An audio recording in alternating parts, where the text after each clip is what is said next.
Hey, it's Dianna, and welcome to the conversation series. I'm really excited today to tell you a little bit about soul and spirituality, stuff that I've been thinking about a lot. Now, the conversation series is all about breaking down the boundaries in the wellness industries, in the body, in the mind, and the soul. So today's a perfect day to kind of think about the soul a little bit more because so far, a lot of our episodes have been focusing on body and mind stuff. Even though we use the word soul care, for example, or spirituality, I really want to give soul and spirituality stuff its own time today. So let's get into it.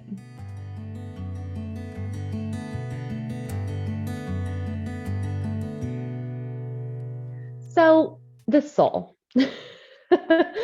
The soul is something that we like to attach to other words like soul care, soulful actions, or soul aligning choices. And, or maybe something feeds our soul. But what do we think the soul really is? Like, what are we feeding, aligning, and letting glow? I want to preface this whole conversation by these are just my beliefs within my own belief system. And I want you to decide for yourself what the soul is and what spirituality is. And I want you to know that me sharing my beliefs on this is not me telling you what to believe, but I just thought I would share my thoughts on it. And it might give you a little bit more bravery to maybe talk to your friends about what you think the soul is or what spirituality is. So often in yoga, we talk mostly about the body mind connection.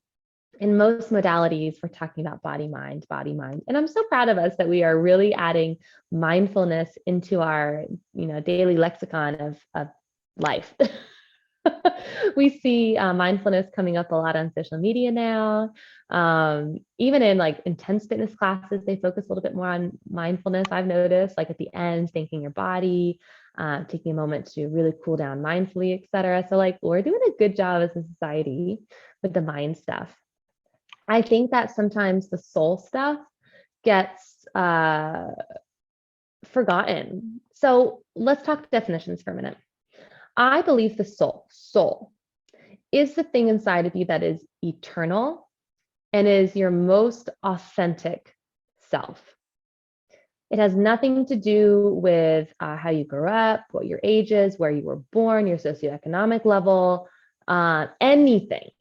It is just at essence who you really are without anything else, which is a wild concept because you might tell me, well, Dianna, I grew up like this, so obviously that makes me who I am. Yes, that influences your life opportunities, who you are, your chances. And I also want to preface this by not spiritually bypassing anyone's issues, like the issues of racism, for example. We cannot just be like, but you're a beautiful soul. It could be easy if you just connected with your soul more. No. Racism, for example, is something that we cannot spiritually bypass and just be like, oh, it's fine, make more aligned choices. No. Society has put an enormous amount of effort and pressure and disgusting movement towards, lowering a specific kind of person. So I really want to make sure that as we talk about big mindful soul stuff, we do not dismiss how important how you grow up, where you grew up, your socioeconomic level, your race, your life chances, like all of those things still really matter and we need to talk about them. But I am simply defining the soul as the thing that is who you are without all the other life stuff too, which is hard to think about. So when I think about my soul, I feel like it glows. Like there's an internal warmth and glow when I do something that is really soul aligned. So, for example, teaching a class that really aligns with my greater purpose, and a place that I know I am received and loved, and vice versa. That really makes my soul grow as a professional. Glow, excuse me, probably grow, but glow. And when I make choices that are not so struggle induced or hard or or given to me by someone else or created by myself. They just kind of show up like kismet or serendipity. Like that feels like a soul path. Like I'm meant to do something. And so I think that the soul really likes when we align with destiny or what we're meant to do. Now, I believe that our paths are pretty mapped out. I believe we've decided with our higher power, like what our job is here on earth, and we have a destiny. We have things that we have to accomplish to learn something for some reason.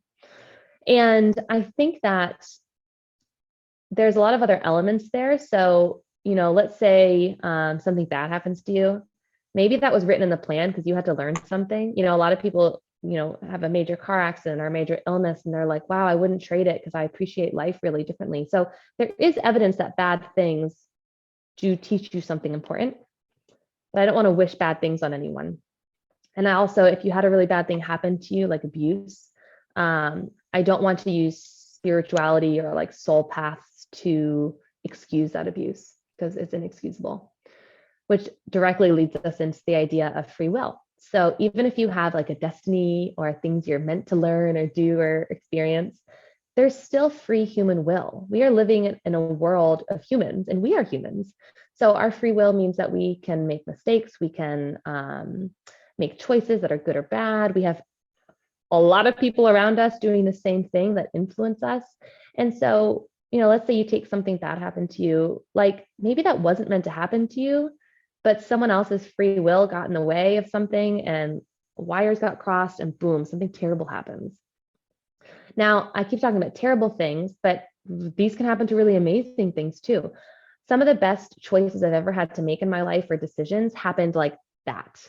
They just flowed. And I think that's because I was destined to do them. I also think that when you meet someone and they influence you, even by their free will and your free will, and it just clicks, that's great too. And so while I want to put a lot of stock in, I don't think there's many coincidences, and I do believe in destiny, or at least that there's some kind of plan. There is other variables that I think are very real, like free will. So we have the soul, it exists inside of us. It exists inside of us throughout this lifetime. I believe that when you're really tuned into your soul and what's aligned for you, what's not aligned for you, you can also notice the soul in other people. So have you ever walked into a room and gone, oh God, there's a weird vibe in here. I do not want to be here. I think sometimes it's intellect or instinct. So instinct being body, intellect being mind, intuition being soul. Maybe it's your instinct saying, there's a fire. I'm out of here. Maybe it's your intellect saying that person looks dangerous because they have a knife in their hand and they seem unhinged. Get out. Maybe you're really good at picking up social cues about someone's body language, intellect. But maybe there's none of those things and you just have an intuitive moment of like, I feel like this is bad. I got to go. I think that's your soul. I think that's soul guidance. And so when you just somehow inherently and intuitively know that something is good or bad, I think you're feeding off of other people's energies. And so energy in general is just anything that fuels your mind, body, or your soul. And when we're talking about soul-based energy, it's the kind of thing that you can't see or explain, you just feel. And whether you walk into a room that has a really great energetic temperature or a really low or sad, bad energetic temperature, that's what it's like. And I'm very much an empath. So I use the word temperature a lot because I can just be near a person and like feel their emotions and like get kind of an energetic idea of them, like the weather. Like if it's cold outside, I do, obviously I feel like it's cold. I can't ignore the fact that it's cold unless I put more coats on or something, but it's cold. So if I were to walk into a space that is energetically cold, like dismissive or demeaning, I can't turn that off. It's like, it just hits me. And so I am an intuitive empath, which means I think have skills that make me more in tune with this reception. And I do think some people are born more in tune with that ability, but I don't think it is something that you have to be born with. I think it's a skill. Anyone can become more intuitive. Anybody, you can become more intuitive. But I do think that some people are a little bit more predisposed to it for whatever reason. I think I'm one of those people, but that does not make me special because this is a skill that you build.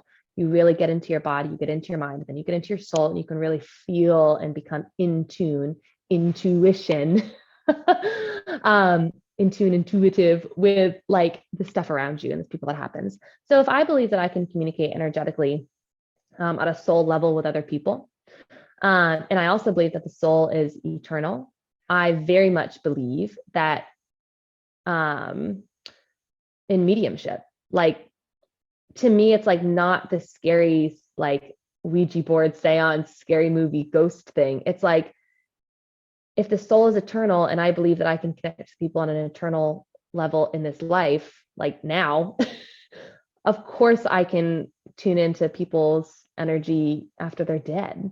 And I know like death is a scary thing, and maybe we can like unpick some of that another time. But to me, everyone's had experiences with someone who's passed. So I want you to think about if you've lost someone and had a dream about them, and it felt really different than any other dream. And you maybe can't explain why, but you just felt more connected than ever to that person than you've ever felt, obviously not when they're with you, but since they've passed. Like you're not just dreaming about what they looked like you're dreaming about something so intense. Maybe it's an interaction you have with them in your dream.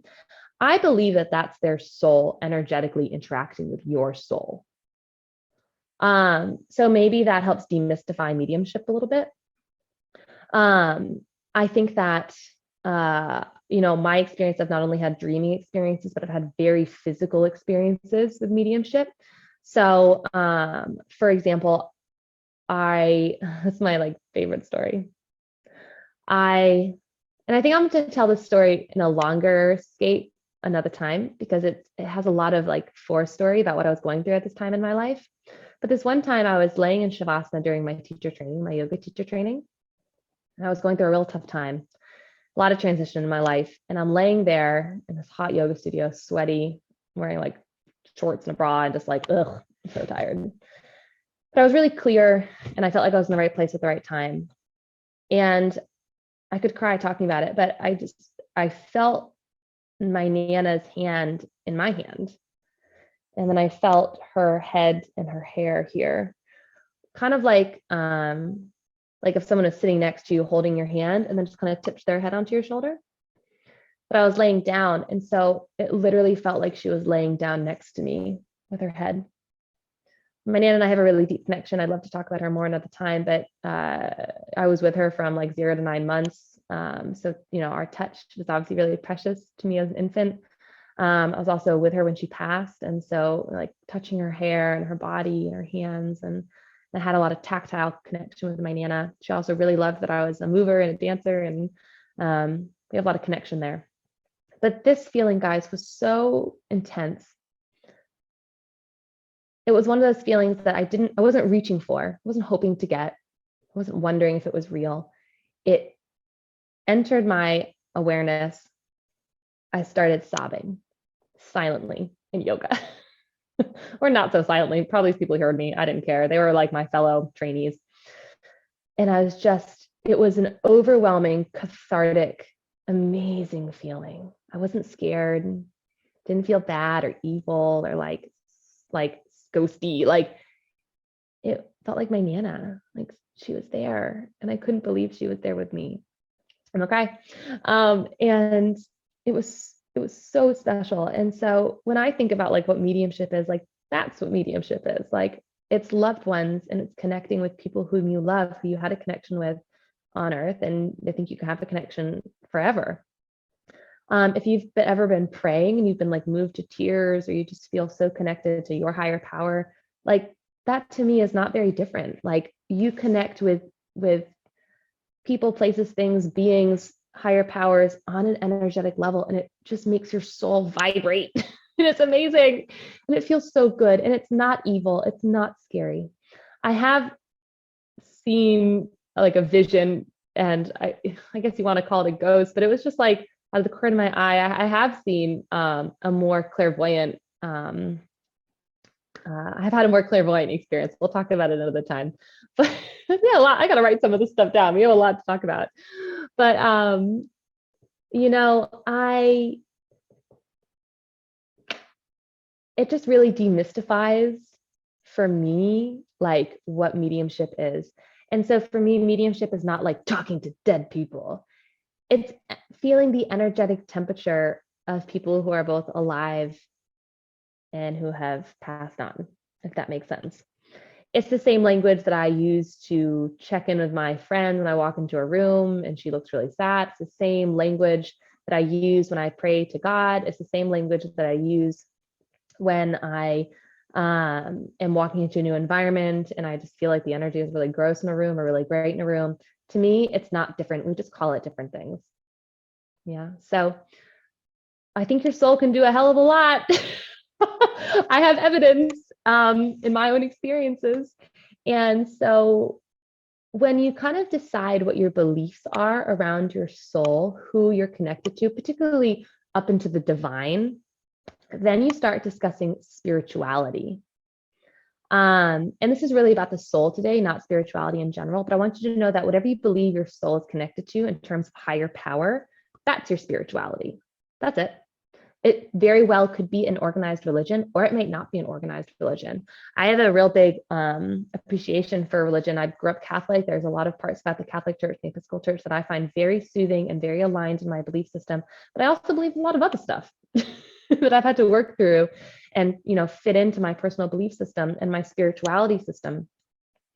But it's how your soul connects to higher power. And so when you talk about your soul, you can think about spirit. Like, I think your spirit is the thing that kind of like connects to all of this stuff, or maybe there's a spiritual message for you. So, I hear like, especially intuitives being like, oh, well, spirit is telling me, or I heard spirit say, or spirit does this, or spirit does that, or just ask spirit. And I like the word spirit, but to me, it's just like another entity that has a soul. If it's something like God, I think it only has a soul and it doesn't have like a body. But soul is what you are, your soul, at essence, who you are. Spirit, I think, is just a looser term for any spiritual or soul entity. Spirituality is how you kind of connect what those things mean, in particular to your higher power. Wow, this was a really great conversation. Guys, thank you so much for being here. Thank you for keeping an open mind. And I would love to know what you think about this topic. What are your beliefs? I am ready to hear them and love them and appreciate them for whatever they are. The scariest thing we can do is stay quiet about the things we know and we believe. And I hope by me sharing some vulnerable stories and opinions and beliefs that maybe you feel brave to share your own. And if you're not ready to share them with other people, that's okay. Maybe you just give yourself permission to believe them. Because I think you're very wise. I think you have intuition. I think you're wise. And I think your soul can really speak to you and really be a source of great, great awareness for things, people, environments, path around you and that you are on. I could really ramble on this for a long time. Please connect with me if you have questions or thoughts. I'd love to be your sounding board. You're welcome to ask me my opinion on something, or you can just say, hey, Dianna, I need a sounding board. I just wanted to share. Give me your stuff. I would love to witness what you're going through for you and help you just get it out in the open, because we don't need to be quiet or scared or hide. There's nothing about you that is scary or weird or bad. You are inherently good. Thank you so much for watching. See you soon.